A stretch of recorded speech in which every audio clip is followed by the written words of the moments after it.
어머니, 저희가 어제 밤새 생각을 좀 해봤는데요. 이 집을 파는 게 어머니께도 저희 가족에게도 더 좋지 않을까 싶어서요. 제가 민서를 뚫어지게 쳐다보며 물었습니다. 집을 판다고? 무슨 소리야? 민서는 곧바로 태수를 바라봤고 태수는 고개를 끄덕이며 나섰습니다. 엄마, 이제 이 집도 너무 오래됐잖아요. 유지비도 많이 들고 관리도 쉽지 않을 거고요. 차라리 지금 좋은 조건에 팔고 어머니도 저희도 새로운 시작을 하는 게 좋지 않을까요? 제가 한숨을 쉬며 대꾸했습니다. 새로운 시작! 여기서 내가 몇십 년을 살았는지 너희가 알기나 해? 이 집은 내 아버지와 내가 함께 꾸렸고 추억으로 가득한 곳이야. 그런데 새로운 시작이라니 내가 나보고 그걸 다 버리라는 거야? 태수가 머뭇거리며 변명하듯 말했습니다. 엄마, 그게 아니고요. 이 집을 팔면 더 좋은 조건으로 어머니께도 도움될 만한 집을 구할 수 있잖아요. 아니면 작은 아파트로 이사하셔도 되고요. 제가 태수를 노려보며 단호히 말했습니다. 내가 작은 아파트에 가서 너희 눈치 보며 살라고? 이 집은 내 집이야. 내 추억과 내 인생이 담긴 곳이라고. 그때 민서가 끼어들며 말했습니다. 어머니, 그렇게 감정적으로 말씀하시면 저희도 곤란해요. 저희가 현실적으로 생각해서 드리는 말씀이잖아요. 지금 집값도 많이 올랐는데 팔 때 팔아야죠. 그냥 내버려두면 기회 놓칠 수도 있어요. 제가 민서의 말에 차가운 웃음이 나왔습니다. 기회. 내가 말하는 기회라는 게 내 재산 팔아서 내가 돈을 챙기겠다는 뜻 아니야? 내가 그걸 모를 줄 아니? 민서의 얼굴이 굳어지며 말했습니다. 어머니, 왜 저희를 그렇게 보세요? 저희는 다 어머니를 위해서 말씀드리는 거예요. 어머니도 이제 연세가 있으시니까 저희가 옆에서 도와드릴 수 있는 집으로 이사하시는 게 낫지 않을까요? 제가 비웃으며 대꾸했습니다. 너희가 도와준다고? 내가 봤을 때는 내가 날 도와주는 게 아니라 날 쫓아내려고 하는 것 같은데. 태수가 갑자기 목소리를 높이며 말했습니다. 엄마, 저희가 이렇게까지 말하는데 왜 이해를 못하세요? 솔직히 이 집 유지하려면 돈도 많이 들잖아요. 어차피 어머니 혼자서는 오래 못 계실 텐데 차라리 파는 게 낫죠? 제가 태수를 쏘아보며 대답했습니다. 태수야, 내가 그렇게 계산적으로만 살면 나중에 다 내 발목 잡힐 거야. 내가 널 믿고 이 집에 들였더니 이제는 날 밀어내려고 하는 거냐? 민서가 다시 끼어들며 말했습니다. 어머니, 저희가 밀어내려는 게 아니에요. 그냥 더 효율적으로 살자고 말씀드리는 거예요. 저희도 아이들 키우려면 이 집 팔고 자금을 더 마련해야 하고요. 그 말에 저는 분노가 치밀어 올랐습니다. 아이들 키우려면 내가 돈을 벌면 되지. 왜 내 집을 팔아서 내가 자금을 마련하겠다는 거야? 민서야, 내가 나를 우습게 본다는 걸 오늘 확실히 알았다. 태수가 두 손을 내저으며 말했습니다. 엄마, 왜 이렇게 부정적으로만 보세요? 저희도 가족이잖아요. 이 집을 팔면 모두에게 좋은 거라고요. 이게 무슨 일인가요? 사연자 최영희 님이 아들 내외와 갈등이 심하신 것 같은데요. 대체 무슨 일이 있었는지 어쩌다가 이렇게까지 갈등이 심해진 것인지. 오늘의 사연 들어보겠습니다. 사연 들으시기 전에 구독을 누르시면 건강과 평안을 얻게 되실 거예요. 안녕하세요. 저는 최영이라고 합니다. 평생을 누구에게도 폐를 끼치지 않고 열심히 살아온 사람입니다. 젊었을 때부터 성실하게 일하며 남편과 함께 작은 가정을 이루어 살았어요. 저는 은행에서 30년 동안 근무했어요. 돈을 다루는 일이어서 그런지 누구보다도 돈의 무서움을 잘 알고 살았던 것 같아요. 그렇다고 제가 돈만 바라보고 살았던 건 아닙니다. 제가 아는 돈은 사람의 손으로 관리해야 한다는 거지. 그게 사람의 마음 위에 올라서면 안 된다는 거였습니다. 제가 결혼한 후 남편과 함께 작은 빌라에서 신혼생활을 시작했어요. 남편은 성격이 무척 다정다감하고 성실한 사람이었습니다. 아이를 가지기 전까지는 둘이 함께 맞벌이를 하면서 집을 조금씩 키워갔습니다. 결혼 5년 차쯤 되었을 때 드디어 꿈꾸던 내 집을 마련할 수 있었어요. 남편과 함께 선택했던 지금의 단독주택입니다. 남편은 이 집을 고르면서 정말 행복해 했어요. 정원에 감나무 하나를 심자던 남편의 제안이 떠오르네요. 남편이 직접 정원에 나무를 심고 그 나무가 지금은 감을 주렁주렁 열며 자라고 있답니다. 저희의 첫 아이를 안고 감나무 밑에서 사진도 찍었어요. 남편과 함께 두 아이를 키웠습니다. 큰아들은 김태수이고 작은아들은 김태훈이에요. 태수는 조용하고 차분한 성격이라 학교에서도 늘 모범생으로 불렸습니다. 태훈이는 반면에 장난꾸러기였지만 활발하고 긍정적인 아이였어요. 두 아이를 키우면서 저는 늘 아이들에게 정직하게 살고 남에게 피해를 주지 말라고 가르쳤습니다. 남편 역시 아이들에게 성실함과 겸손함을 강조했죠. 덕분인지 두 아이는 큰 문제 없이 무사히 성장했습니다. 그런데 남편은 저와 평생을 함께하지 못했습니다. 남편은 몇 년 전 암으로 세상을 떠났습니다. 병원에서 지치고 힘든 날들을 보냈지만 끝내 남편을 떠나보내야 했습니다. 제가 얼마나 울었는지 말로 표현하기 어려울 정도였어요. 남편이 떠나고 나서 홀로 남은 집은 너무 조용하고 쓸쓸했습니다. 그나마 다행인 건 남편이 남긴 정원과 감나무였습니다. 그 나무를 볼 때마다 남편의 온기가 느껴지곤 했으니까요. 남편이 떠난 후 저는 홀로 조용히 지내며 시간을 보냈습니다. 큰아들 태수는 결혼해서 며느리 민서와 함께 살고 있고 작은아들 태훈이는 외국으로 이민을 갔습니다.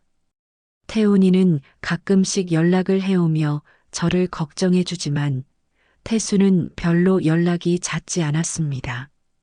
그래도 명절이나 특별한 날에는 얼굴을 비췄으니 불만은 없었어요.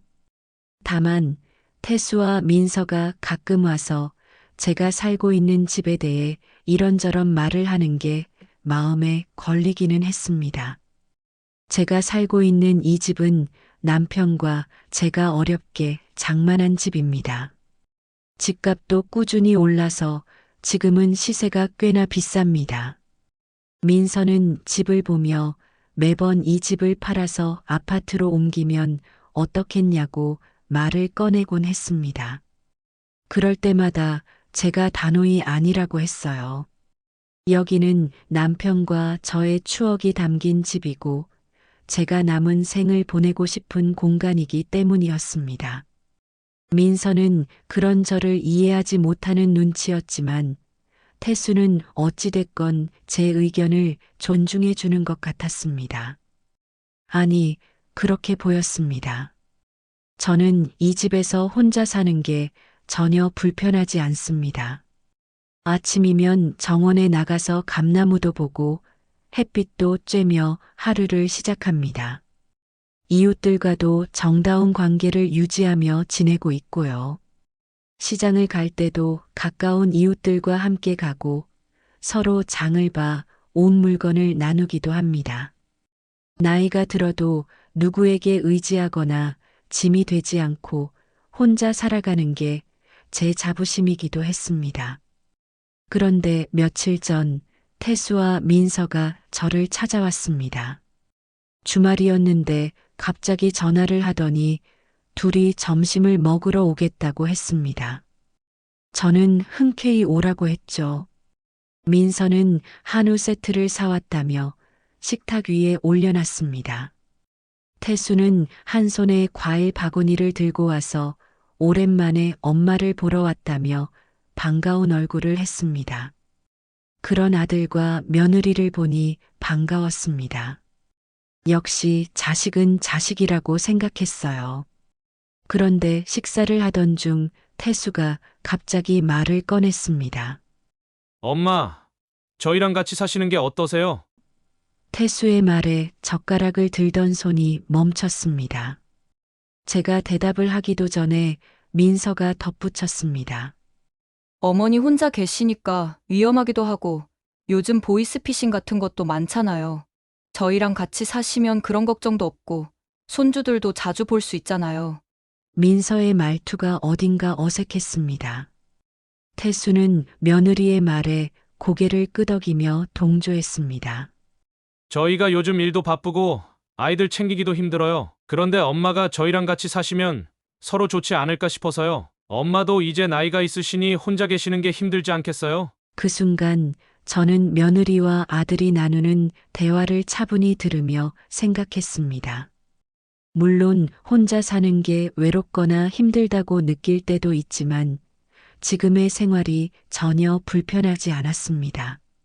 무엇보다도 남편과 함께했던 이 집에서 보낸 시간들이 제게는 너무나 소중했습니다. 그래서 저는 태수의 제안을 단호히 거절했습니다. 아니야. 엄마는 지금이 좋아.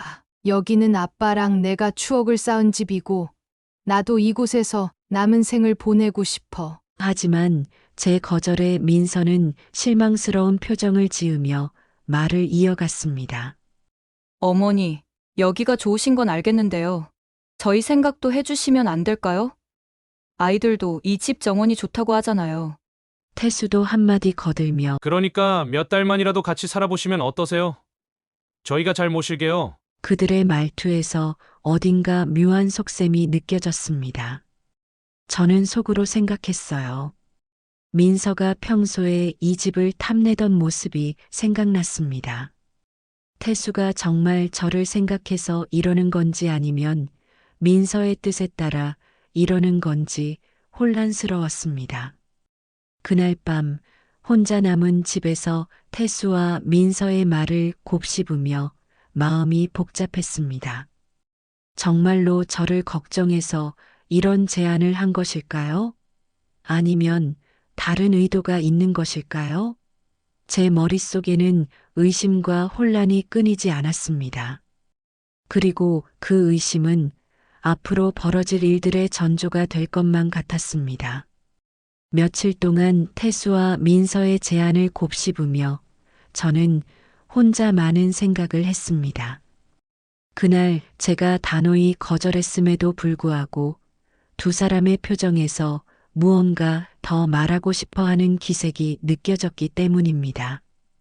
특히 민서의 눈빛은 불편할 정도로 집안을 훑어보던 모습이 떠올랐습니다. 저는 제 직감이 틀리지 않았기를 바라며 이튿날 아침부터 정원을 가꿨습니다. 감나무 아래 앉아 있으면 괜히 마음이 차분해지곤 했습니다. 그런데 그런 저를 방해라도 하듯 태수에게 전화가 걸려왔습니다. 엄마, 요즘 어떠세요? 다정한 목소리였지만 대화의 끝에 그날의 제안을 다시 꺼낼 것이라는 느낌이 강하게 들었습니다. 저는 최대한 평소처럼 대답했습니다. 늘 똑같지 뭐. 정원에 나가서 감나무 보고 이웃들이랑 이야기 나누고 심심할 틈이 없지. 태수는 잠시 침묵하더니 어색한 웃음과 함께 말을 이어갔습니다. 그래도요, 엄마, 저희랑 같이 사시면 더 편하실 텐데 아이들도 엄마랑 더 가까워질 수 있고 민서도 엄마랑 더 자주 얼굴 보면서 챙겨드릴 수 있을 거예요. 제가 태수의 말을 듣고 잠시 말을 멈췄습니다. 태수의 제안이 마음 한구석에서 계속 걸렸기 때문입니다. 혼자 사는 것이 익숙하긴 했지만 나이가 들면서 체력이 점점 떨어지는 것도 사실이었습니다. 태수와 민서가 나쁜 의도가 있지 않을 거라고 믿고 싶기도 했습니다. 그래서 저는 마침내 고민 끝에 이렇게 대답했습니다. 알았다. 태수야, 내 말대로 몇 달만이라도 너희랑 같이 지내보자. 하지만 한 가지 분명히 하자. 이 집은 여전히 엄마 거고 내가 원하는 대로 유지될 거야. 내가 이걸 약속할 수 있다면 함께 살아보자. 태수는 한껏 밝아진 목소리로 대답했습니다. 고마워요. 엄마, 정말 잘 모실게요. 그렇게 태수와 민서, 그리고 손주 둘이 제 집으로 들어오게 되었습니다.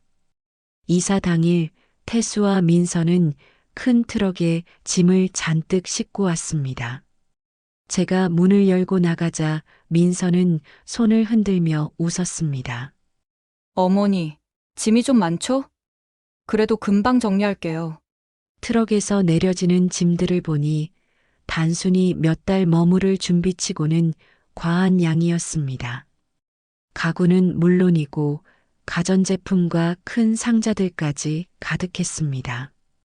제 방까지 차지하려는 건 아닐까 싶어 마음이 불편했지만 애써 내색하지 않으려 했습니다. 집 안으로 짐을 옮기며 민서는 이 방 저 방을 살피더니 곧바로 말했습니다. 어머니, 저희가 쓰는 방은 이쪽으로 하면 좋겠네요. 손주들 방은 옆방으로 하고요. 저는 잠시 어이없어 하며 물었습니다. 내 서재가 있던 방은 어떻게 하려고? 민서는 서재를 힐끔 보더니 태연히 대답했습니다. 어머니, 여기는 작은 창고처럼 쓰시면 어떨까요? 서재에 있는 책도 저희가 정리해 드릴게요. 그럼 훨씬 깔끔하실 거예요. 순간 화가 치밀어 올랐습니다. 제가 평생 애지중지하며 가꾼 서재였습니다. 남편과 제가 함께 앉아 책을 읽던 공간이기도 했습니다. 저는 단호히 말했습니다. 아니, 여기는 내가 필요해서 만든 방이야. 내 물건에 손대지 말고 다른 공간을 쓰도록 해라. 민서는 잠시 멈칫했지만 곧바로 억지 웃음을 지으며 태수에게 손짓했습니다. 여보, 그럼 저쪽 방에 침대를 두면 될 것 같아요. 태수는 눈치를 보며 조심스럽게 대답했습니다. 엄마가 원하시면 서재는 그대로 두자, 민서야. 저쪽 방 침대 놓고 어차피 금방 쓸 거니까 괜찮아. 민서는 아무 말 없이 고개를 끄덕였지만 불만이 가득한 얼굴로 짐 정리를 이어갔습니다. 며칠 동안 집안 분위기가 어색하게 흘러갔습니다. 처음엔 태수와 민서가 저를 신경 쓰는 듯 보였지만 얼마 지나지 않아 그들의 태도가 조금씩 달라지기 시작했습니다. 어머니, 아침에 도시락 하나만 싸주실 수 있어요? 태수가 출근 준비를 하며 무심코 던진 말이었습니다. 제가 잠깐 머뭇거리자 민서가 말을 보탰습니다. 어머니가 손맛이 좋으시니까 태수도 엄마 도시락 먹으면 힘날 것 같아요. 저는 별다른 생각 없이 도시락을 준비해줬습니다. 하지만 그 다음 날부터는 민서까지 도시락을 부탁했고 곧이어 손주들의 간식과 식사까지 전부 제 몫이 되었습니다. 어머니, 요즘 저희가 바빠서요. 어머니께서 조금만 도와주시면 저희도 훨씬 여유로울 것 같아요. 민서가 한 말은 부탁처럼 들렸지만 그건 사실상 당연하다는 태도로 보였습니다. 며칠이 지나자 그들의 요구는 점점 더 늘어났습니다. 민서는 저녁마다 장을 보라고 했고 집안 청소와 설거지도 전부 저의 몫이 되었습니다. 저는 속이 점점 답답해졌습니다. 이건 도와주는 게 아니라 아예 식모처럼 부려먹으려는 건 아닌가 싶었으니까요. 그러던 어느 날 아침 민서가 뜬금없이 말을 꺼냈습니다. 어머니, 요즘 집에 살림이 너무 많아서 공간이 부족해요. 서재를 정리하는 게 좋을 것 같은데요. 제가 단호하게 말했습니다. 아니라고 했지? 내가 아무리 말해도 내 방은 건드리지 마. 내 물건들엔 손 하나도 대지 말아라. 민서는 고개를 끄덕이는 척하면서도 어딘가 불만이 가득한 표정을 지었습니다. 그리고 며칠 뒤 집에 들어오자마자 서재의 문이 조금 열려 있는 것을 발견했습니다. 문을 열어보니 책장 한 구석이 비어 있었고 책들이 박스에 담겨 구석에 놓여 있었습니다. 제가 방을 둘러보며 소리쳤습니다. 민서야, 이게 대체 뭐야? 민서는 부엌에서 나오더니 아무렇지 않은 척 말했습니다. 어머니, 서재를 정리해드린 거예요. 어차피 안 쓰시는 책도 많으시잖아요. 제가 그냥 깔끔하게 해드린 거예요. 그 말에 분노가 치밀어 올랐습니다. 내가 여기서 몇십 년을 살아오며 이 방을 어떻게 갖고 왔는데 내가 뭔데 내 책을 정리하고 손대고 내 마음대로 하느냐? 민서는 당황한 듯 했지만 곧 태연하게 말했습니다. 어머니, 너무 예민하게 생각하지 마세요. 저희가 어머니 편하시라고 한 거잖아요. 저는 더 이상 참을 수 없었습니다. 내가 내 편을 위해 한다면서 내 허락도 없이 내 물건을 건드리는 게 말이 되니? 이건 내가 나를 무시하고 있다는 증거야. 내 말 안 듣고 내 마음대로 하는 거 이제 더는 못 봐주겠다. 민서는 대꾸하지 않고 방으로 들어가 문을 닫아버렸습니다. 그날 밤 태수마저도 제게 말을 꺼내지 못하고 방으로 들어갔습니다. 저는 홀로 거실에 앉아 서재에서 빼낸 책들을 다시 제자리로 옮기며 울분을 사귀고 있었습니다. 이제 막 함께 살기 시작했을 뿐인데 벌써 이런 일이 생겼으니 앞으로 벌어질 일들이 걱정되어 마음이 무거웠습니다.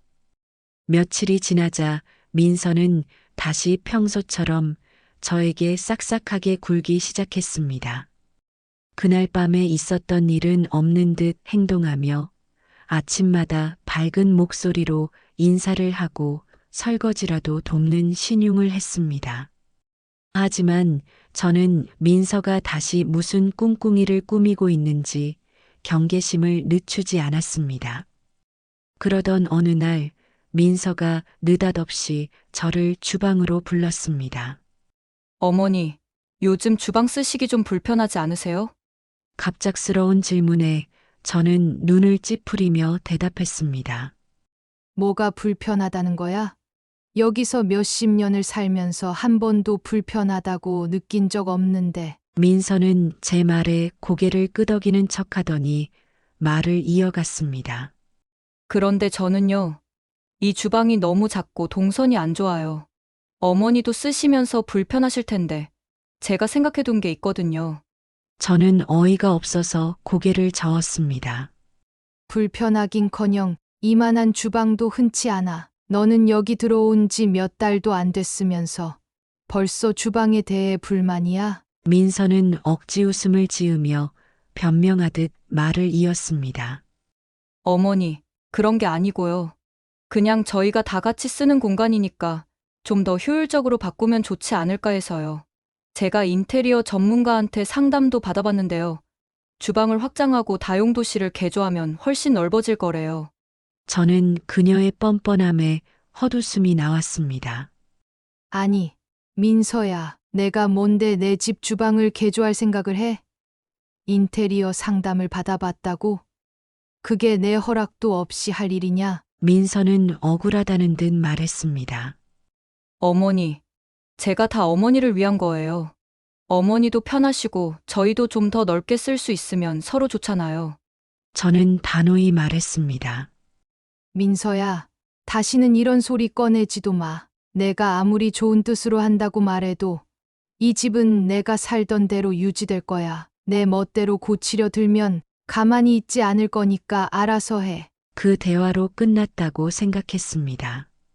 하지만 민서는 제 말에 전혀 기죽지 않은 듯 보였고 저는 그 태도가 마음에 걸렸습니다. 얼마 후 외출했다 돌아온 날이었습니다. 집에 들어서자마자 저는 뭔가 이상하다는 걸 느꼈습니다. 평소보다 집안이 더 어수선했고 정돈된 느낌이 없었습니다.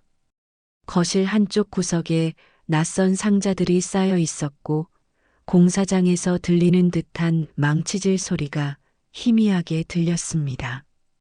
저는 발걸음을 재촉해 소리가 나는 쪽으로 향했습니다. 민서가 주방에 서 있었고 낯선 인부 몇 명이 벽을 두드리며 무언가 작업을 하고 있었습니다. 벽에 비닐 천이 걸려 있었고 가구가 밀려 있었습니다. 민서야, 이게 대체 뭐야? 제가 소리를 치자 민서는 깜짝 놀란 듯 돌아보더니 곧 태연한 표정으로 말했습니다. 어머니, 공사 중이에요. 제가 말씀드렸잖아요. 주방이랑 다용도실 개조한다고요. 제가 화가 나서 손가락으로 작업 중인 벽을 가리켰습니다. 내가 하지 말라고 그렇게 말했는데 내가 지금 무슨 짓을 하고 있는 거야? 민서는 억지 웃음을 지으며 말했습니다. 어머니, 이건 어머니가 동의해 주실 거라 생각하고 진행한 거예요. 다 끝나면 어머니도 정말 좋아하실 거예요. 좋아. 내가 지금 내 말을 무시하고 내 집을 내 멋대로 망치고 있는 게 좋아? 내가 널 믿고 함께 살아보자 했더니 이제는 내 집까지 마음대로 부수고 고치려 들어? 민서는 태수에게 전화를 걸어 저를 진정시키라며 도움을 요청했습니다. 태수는 헐레벌떡 집으로 돌아왔습니다. 엄마, 민서가 어머니를 위해 한 거니까 너무 화내지 마세요. 제가 그 말을 듣고 어이가 없어 웃음이 나왔습니다. 태수야, 내가 이걸 변명이라고 하는 거냐? 민서가 내 허락 없이 공사를 시작했는데 내가 화내는 게 이상해? 태수는 머리를 극적이며 말했습니다. 엄마, 민서가 공사를 하면 더 편리해질 거라고 생각해서 그런 거예요. 저희도 이 집에 오래 살 건데 조금 바꾸는 게 뭐가 나쁘겠어요? 저는 더 이상 참을 수 없었습니다. 내가 오래 살다니? 여긴 내 집이고 나는 너희를 몇 달만 보고 싶다고 했을 뿐이야. 내가 이 집에서 너희를 식구로 받아준 게 아니라 손님으로 받아준 거라는 걸 잊지 마. 하지만 태수와 민서는 제 말을 듣고도 공사를 멈추지 않았습니다. 그들은 제 방으로 쓰이던 작은 방을 정리하기 시작했습니다. 민서는 저를 보며 말했습니다. 어머니 방이 작아도 창고 겸 방으로 쓰시면 깔끔하고 좋을 거예요. 이 방은 어머니 물건도 보관할 수 있게 해드릴게요. 저는 분노가 치밀어 올랐습니다. 너희가 이 집을 내 집처럼 생각하고 내 말을 이렇게 무시하고 내가 쫓아내기 전에 당장 공사를 멈춰. 민서는 고개를 저으며 대답했습니다. 어머니, 이건 다 어머니를 위한 거예요. 어머니가 나중에 고맙다고 하실 날이 올 거예요. 그날 밤 저는 혼자 남은 방에서 손이 떨려 잠을 잘 수가 없었습니다. 공사가 진행되는 소리는 멈췄지만 제 머릿속은 온갖 생각으로 가득 찼습니다. 태수와 민서가 제 말을 이렇게 무시하고도 뻔뻔하게 행동하는 걸 보니 제가 이 결정을 한 게 잘못이었나 싶었습니다. 그날 밤 저는 큰 결단을 내려야 할지도 모른다는 생각을 하게 되었습니다. 며칠 뒤 공사가 겨우 끝났습니다. 저는 새롭게 바뀐 주방과 다용도실을 보며 한숨을 내쉬었습니다. 주방은 분명 더 넓어졌지만 제가 몇십 년 동안 익숙했던 동선과 가구 배치는 모두 사라졌습니다. 제 손때 묻은 싱크대는 치워졌고 아기자기하게 정리했던 찬장도 민서가 가져온 새 가구로 대체되어 있었습니다. 민서는 주방 한가운데 서서 만족스럽다는 듯 말했습니다. 어머니, 이제 좀 더 넓고 편리해지셨죠? 여기서 요리하시면 얼마나 편할까요? 저는 대답하지 않고 새 주방을 가만히 둘러보기만 했습니다. 편하긴커녕 제 집 같지가 않았습니다. 마치 제가 남의 집에 들어온 것 같은 기분이 들었습니다. 민서의 말투가 날이 갈수록 뻔뻔해지고 있다는 것도 느껴졌습니다. 제가 아무리 화를 내도 이들은 절대 미안한 기색을 보이지 않았습니다. 공사가 끝난 후 태수와 민서는 곧바로 새로운 요구를 하기 시작했습니다. 민서는 저를 부엌으로 부르더니 다정한 척 말을 꺼냈습니다. 어머니, 요즘 저희가 회사 일 때문에 너무 바빠서 그런데요. 아침 식사는 어머니가 준비해 주시면 안 될까요? 제가 화난 표정으로 민서를 쳐다보자 민서는 멋쩍은 웃음을 지으며 말을 이어갔습니다. 어머니도 어차피 아침 드시잖아요. 간단히 저희 것도 함께 준비해 주시면 좋을 것 같아서요. 제가 한숨을 쉬며 대답했습니다.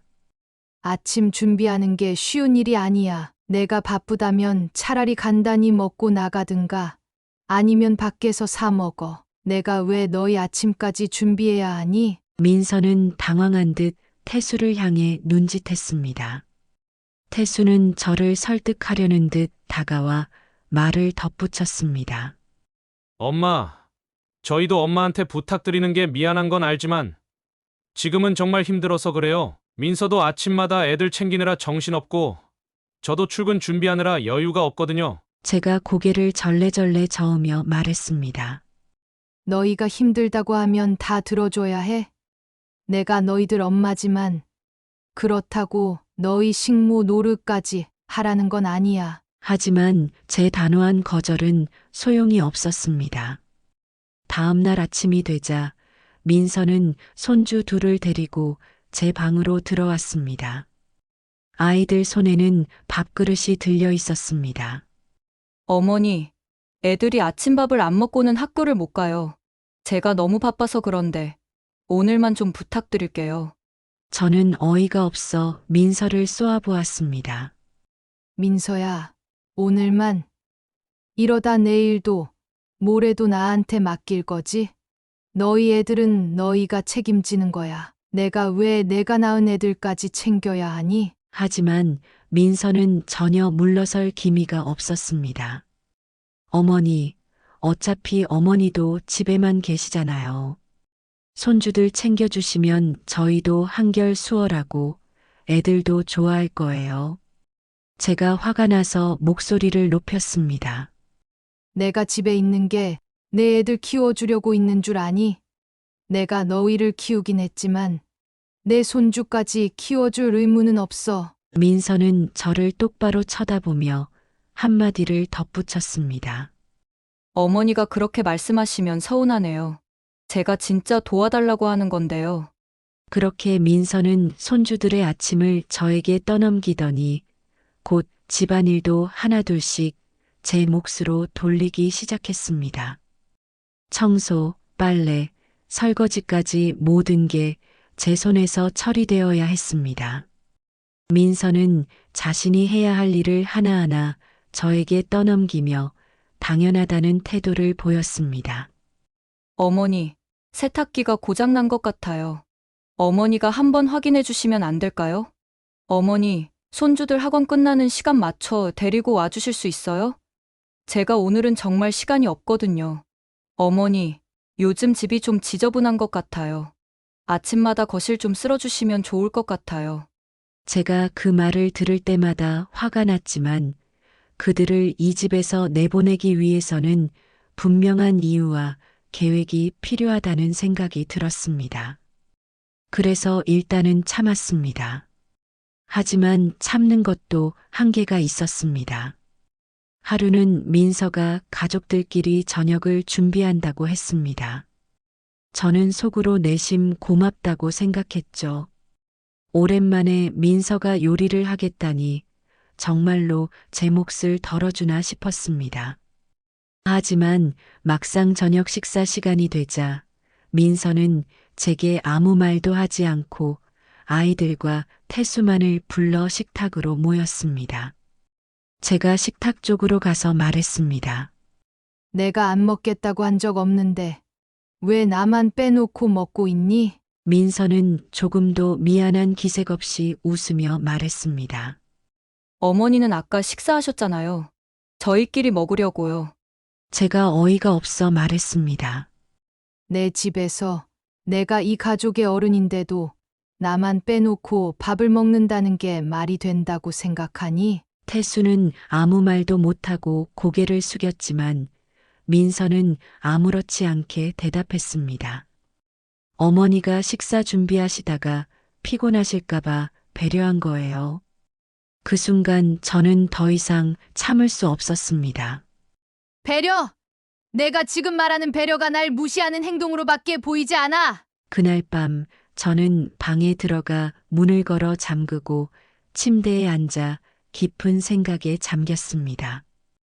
이대로는 안 되겠다는 결론에 도달했습니다. 태수와 민서를 위해 제가 참고 희생하더라도 그들은 결코 저를 존중하지 않을 것 같았습니다.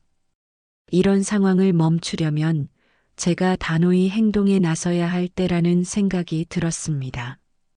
다음 날 아침 저는 태수와 민서를 거실로 불렀습니다. 이제는 말을 꺼내야겠다는 생각이 들었기 때문입니다. 민서는 무슨 일이냐는 듯 커피잔을 들고 소파에 앉았고 태수는 멋쩍은 얼굴로 저를 바라봤습니다. 제가 깊게 숨을 내쉬며 말했습니다. 너희랑 할 얘기가 있어. 내가 엄마를 걱정해서 여기 와서 산다고 했던 거. 다 좋다 이거야. 그런데 지금 내가 무슨 상황에 처했는지 너희가 정말 모르니? 태수는 눈치를 보며 조심스럽게 대답했습니다.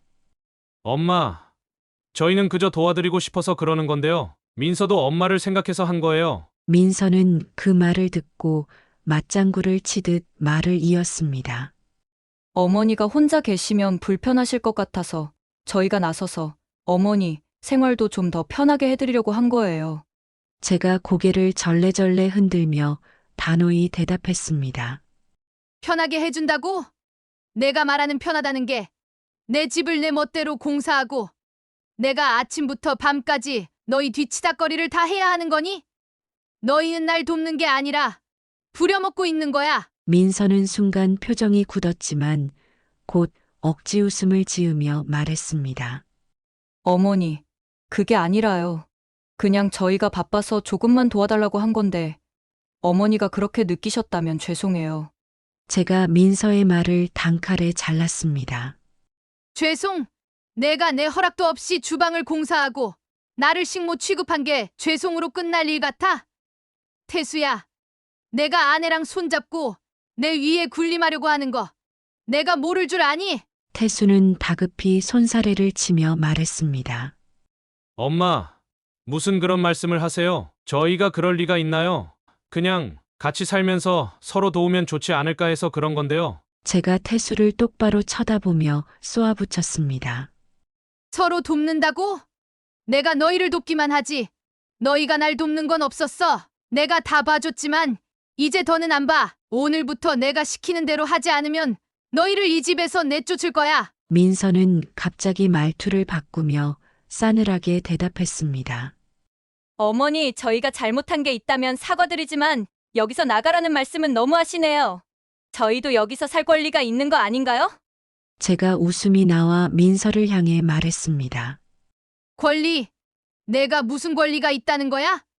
여기 내 집이고 내가 여기 머무는 것도 내가 허락했으니까 가능한 일이야. 그러니 내 권리 운운할 자격은 없어. 민서는 태수를 바라보며 불만 가득한 얼굴로 속삭였고 태수는 난처한 표정으로 저를 보며 말을 잇지 못했습니다.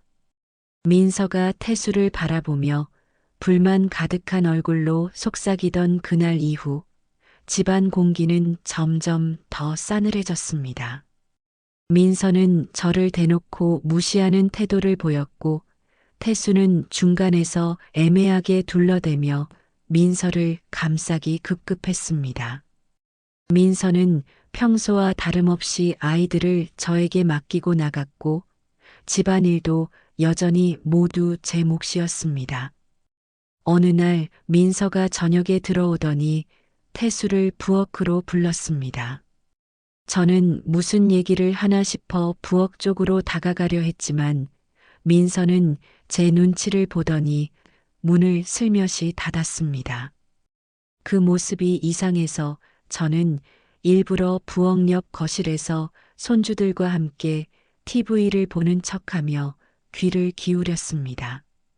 작은 목소리로 민서가 말했습니다. 여보, 지금이 기회야. 집값도 이렇게 올랐는데 이 집을 담보로 대출을 받으면 자금 문제를 금방 해결할 수 있을 거야. 어머니께는 그냥 가볍게 설득하면 되잖아. 우리한테 맡기시라고 하면 어떻게든 되지 않겠어? 태수는 당황한 듯한 목소리로 대답했습니다. 근데 엄마가 허락할까? 요즘 엄마가 워낙 날카로워서 괜히 말 꺼냈다. 문제가 생길까봐 걱정돼. 민서는 한숨을 쉬며 속삭였습니다. 허락받을 필요 없어. 우리가 서류를 미리 준비해두고 어머니 도장만 받아내면 돼. 괜히 미리 얘기해서 문제를 만들지 말자고. 내가 알아서 할게.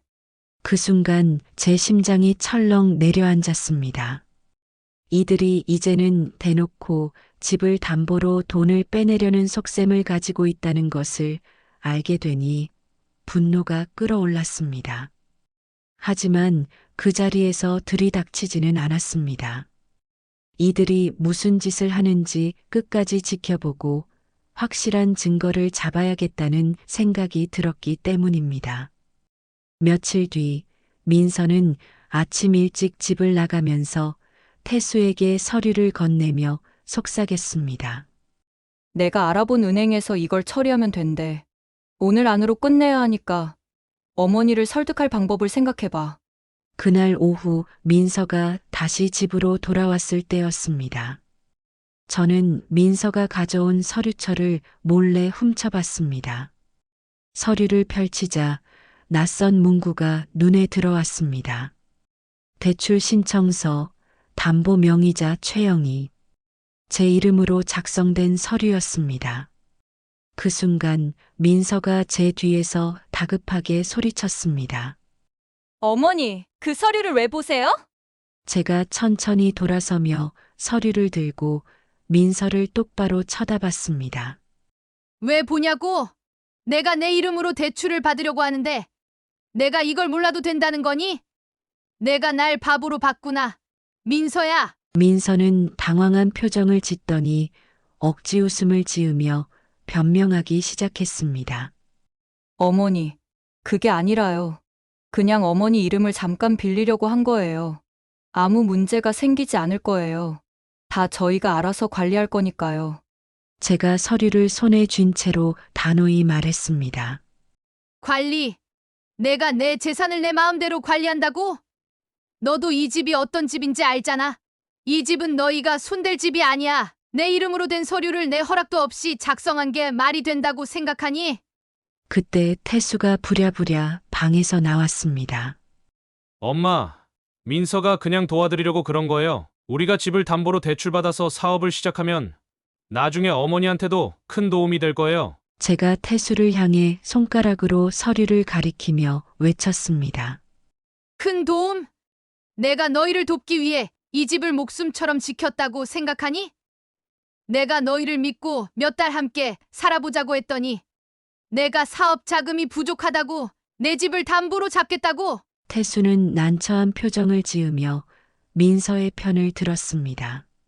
엄마, 요즘 시대에는 재산 관리를 자식이 대신해주는 게 당연한 거잖아요. 제가 코웃음을 치며 대꾸했습니다.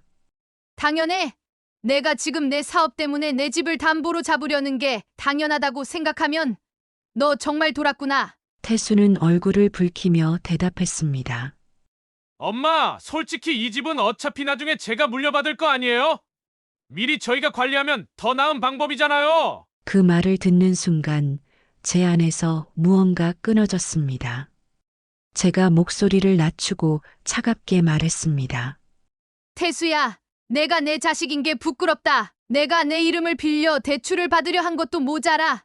이 집이 당연히 내 것처럼 말하다니. 이 집은 내가 평생을 바쳐 지킨 내 집이야. 내 것이라고 생각했으면 큰 오산이야. 민서가 눈치를 보며 나지막하게 말했습니다.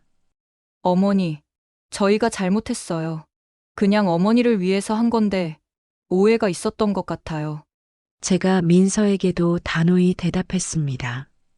민서야, 내가 잘못했다는 건 알겠지만 이건 오해가 아니야. 내가 내 집을 무시하고 내 의견을 무시한 거야. 그날 밤 저는 그들이 더 이상 이 집에서 살도록 두면 안 되겠다는 결심을 했습니다.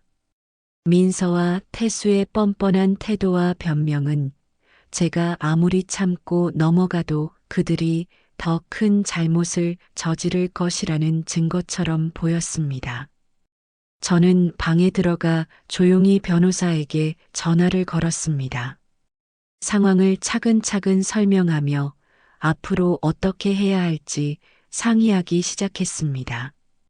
태수와 민서가 이 집을 더 이상 제 것으로 여기지 않는 이상, 이제 제가 단호히 행동에 나서야 한다는 생각뿐이었습니다. 다음 날 아침 저는 단단히 마음을 먹고 변호사 사무실로 향했습니다. 민서와 태수의 대출 시도는 단순한 실수가 아니었습니다. 제 인생의 마지막 자존심인 이 집을 지키기 위해선 이제 법적인 힘이 필요하다는 걸 깨달았습니다. 변호사 사무실에 도착하자 한숨을 돌리며 상담실로 들어갔습니다. 변호사는 차분한 태도로 저를 맞이하며 물었습니다. 어떤 일로 오셨나요? 제가 태수와 민서가 제 이름으로 몰래 대출을 시도하려다 들킨 일부터 그들이 이 집을 자신들의 소유물처럼 여기는 태도까지 하나하나 설명했습니다. 변호사는 제 이야기를 끝까지 경청한 후 무겁게 고개를 끄덕였습니다. 어머님께서 말씀하신 내용을 들으니 이 상황은 심각한 권리 침해로 보입니다. 자녀분들이 어머님의 허락 없이 대출 서류를 작성하려 한 점, 그리고 재산을 자신들 마음대로 처리하려는 시도는 명백히 법적으로 문제가 됩니다. 변호사는 제게 몇 가지 질문을 던지며 증거가 있는지 물었습니다. 혹시 그들이 대출 서류를 작성한 증거나 그와 관련된 문서를 가지고 계신가요? 제가 그날 몰래 챙겨둔 대출 서류를 꺼내 보여주자 변호사는 미소를 지으며 말했습니다. 이거면 충분합니다. 그리고 혹시 다른 증거도 있으면 추가로 더 좋습니다. 저는 머뭇거리며 답했습니다. 그들이 대화하는 걸 몰래 들었는데 명확히 녹음하지는 못했어요. 그런데 이웃들과 친구들이 최근 상황을 목격한 적이 많아요. 그분들이 증언해 주신다면 도움이 될까요? 변호사는 고개를 끄덕였습니다. 물론입니다. 제3자의 증언은 재판에서 큰 도움이 됩니다. 특히 어머님의 재산권과 관련해 자녀분들이 부당한 행위를 했다는 걸 증언할 수 있다면 더욱 확실해집니다. 상담을 마치고 집으로 돌아오며 저는 이웃들과 친구들에게 부탁하기로 마음먹었습니다. 평소 제가 정원에서 이웃들과 나누던 이야기도 있고 민서와 태수의 행동이 동네 사람들에게 꽤 알려진 상황이라 그들이 기꺼이 도와줄 거라고 생각했습니다.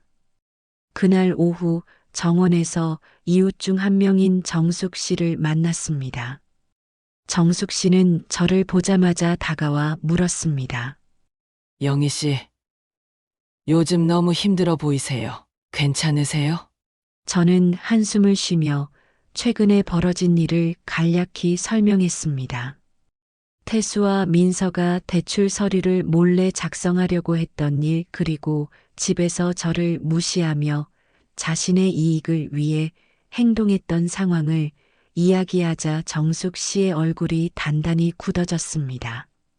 그건 정말 너무하네요. 영희 씨, 제가 뭐든 도와드릴게요. 제가 최근에 민서 씨가 이웃들에게 자랑처럼 얘기하던 것도 기억나요. 이 집을 자기들이 관리할 거라느니 뭐라느니 정말 어이없었어요. 정숙 씨는 곧바로 다른 이웃들에게도 이야기를 전했습니다.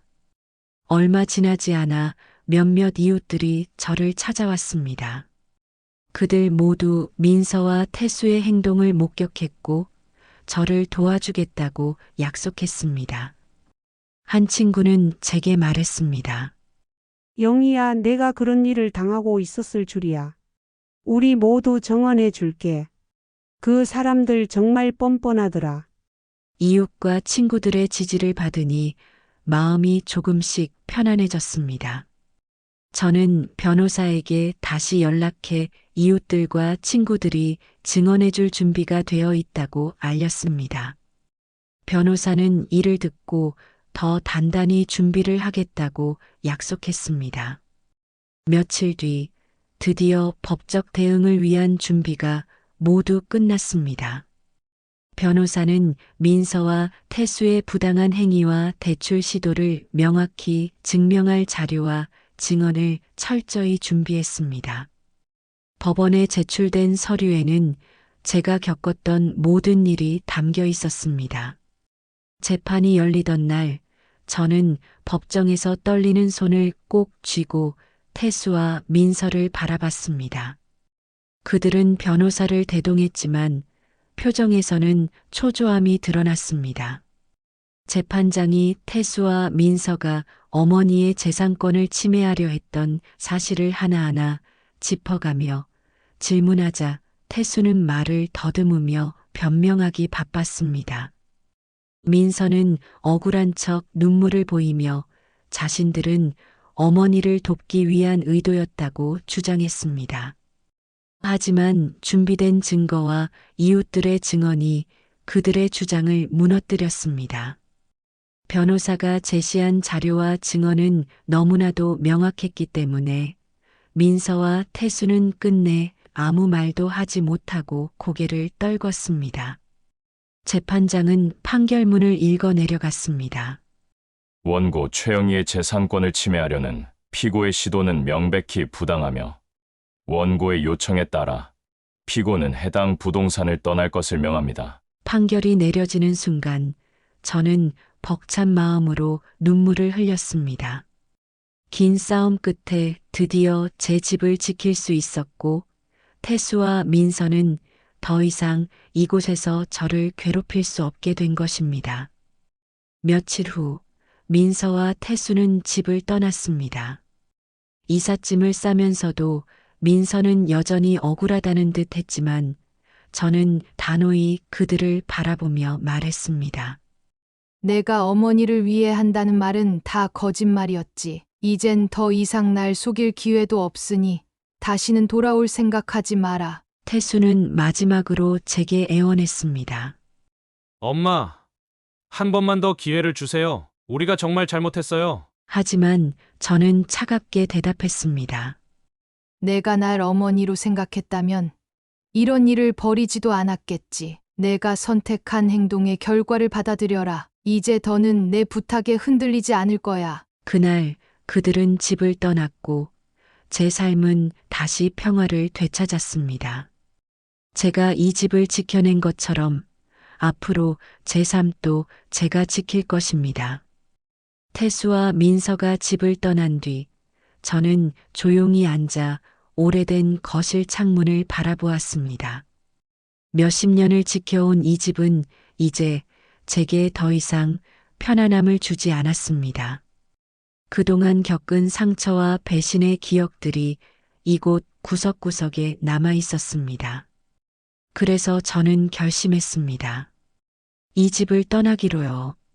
몇 주 뒤 부동산 중개인을 통해 매각을 진행하기로 했습니다.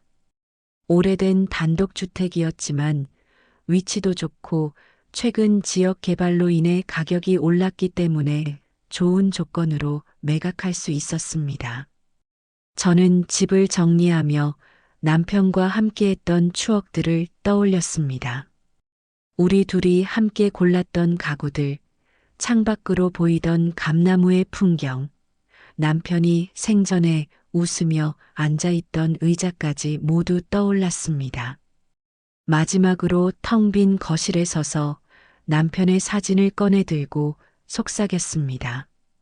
여보, 이제 여기서 보내는 마지막 인사를 할게요. 그동안 고마웠어. 이제 새로운 곳에서 나를 위해 살아볼게. 집이 매각되고 난 뒤 저는 한적한 전원마을에 있는 작은 주택을 찾았습니다.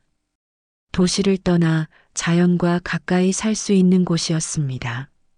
마을에는 작은 텃밭이 딸린 소박한 집들이 있었고 집 주변에는 잔디와 나무가 가득했습니다. 저를 안내해준 부동산 중개인이 말했습니다. 여기서라면 정말 조용하고 평화롭게 지내실 수 있을 거예요. 저는 이곳을 보자마자 마음에 들었습니다. 커다란 집은 아니었지만 그곳에 서 있자 마음이 이상할 정도로 가벼워졌습니다. 집 안에는 오래된 벽난로가 있었고 주방 창문을 열면 작은 산과 들판이 한눈에 들어왔습니다. 이 집이야말로 제가 새로운 삶을 시작하기에 완벽한 곳이라고 느껴졌습니다. 이사를 마치고 텅 빈 집에 서서 짐을 하나하나 풀며 속으로 다짐했습니다. 이제는 누구의 간섭도 받지 않고 내 방식대로 살아가겠다고요. 그 후로 저는 제 재산의 일부를 지역 도서관 설립을 위해 기부하기로 했습니다. 평소 책을 사랑했고 독서를 통해 많은 위로를 받았던 제게 도서관 설립은 의미 있는 일이었습니다. 지역사회에서 아이들이 책을 읽으며 성장할 수 있다면 그것만으로도 큰 보람이 될 것 같았습니다. 기부 소식을 듣고 지역 주민들은 박수를 보내며 진심으로 감사해 했습니다. 도서관 설립을 돕는 과정에서 만난 주민들과도 자연스럽게 가까워졌습니다. 새로운 동네에서의 생활은 단조롭지만 따뜻했습니다. 아침이면 텃밭에서 자란 채소를 수확하고 오후에는 동네 사람들과 함께 차를 마시며 이야기를 나누었습니다. 마을 사람들은 제가 도시에서 살다 왔다고 하자 신기해하며 이런 말을 하기도 했습니다. 여기선 무슨 일로 스트레스 받을 일이 없어요. 자연과 함께 살면 몸도 마음도 건강해지죠. 한 마을 친구는 제가 텃밭 가꾸는 법을 더 잘 배울 수 있도록 도와주었습니다. 이건 상추 심는 법이에요. 흙을 살짝 덮어주고 물을 자주 줘야 해요. 그러면 금방 싹이 올라올 거예요. 저는 친구의 도움을 받아 고추, 상추, 당근 등 여러 가지 작물을 심었고 그것들이 자라는 모습을 보며 매일같이 뿌듯함을 느꼈습니다. 저녁이면 마을 사람들이 함께 모여 조촐한 파티를 열곤 했습니다. 누구는 집에서 직접 구운 빵을 가져오고 또 누구는 밭에서 따온 신선한 채소를 가져와 모두 함께 나눴습니다. 저는 처음에는 어색했지만 점차 그들과 한 식탁에서 웃고 떠들며 진정한 공동체의 일원이 되어가는 기분을 느꼈습니다. 가끔씩 남편과 함께했던 시절이 떠오르면 눈물이 나기도 했습니다. 하지만 그런 날에도 텃밭에 나가 흙을 만지며 한숨을 돌리곤 했습니다. 어느 날 마을 친구가 이런 말을 했습니다. 흙은 사람 마음을 편안하게 해줘요. 감정이 복잡할 땐 그냥 손에 흙을 묻혀보세요. 그 말을 듣고 저는 정말로 텃밭에서 흙을 만지며 마음을 달래곤 했습니다. 흙 속에서 싹이 돋아나는 모습을 보며 제 삶도 이렇게 조금씩 나아질 거라는 희망을 품게 되었습니다. 그곳에서의 삶은 단순하고 조용했지만 제가 원하는 행복이 가득했습니다. 도시에 살 때는 느낄 수 없었던 평화와 만족감이 제 삶에 자리 잡았습니다. 밤이 되면 별이 총총히 떠 있는 하늘을 올려다보며 스스로에게 다짐하곤 했습니다. 이제는 누구의 눈치를 보지 않고 나를 위해 살아가자고요. 여보, 내가 여기 와서 비로소 깨달았어. 인생에서 가장 소중한 건 돈도 아니고 화려한 집도 아니야. 바로 나 자신이 평화를 찾는 거였어. 남편의 사진을 보며 웃음을 지은 날이 많아졌습니다. 이제 저는 혼자지만 결코 외롭지 않습니다. 자연 속에서 평온한 하루하루를 보내며 제 손으로 키운 채소와 과일로 식탁을 채우고 소박한 마을 사람들과 함께 웃으며 지냅니다. 이곳이야말로 제가 꿈꿔왔던 진정한 행복의 터전입니다.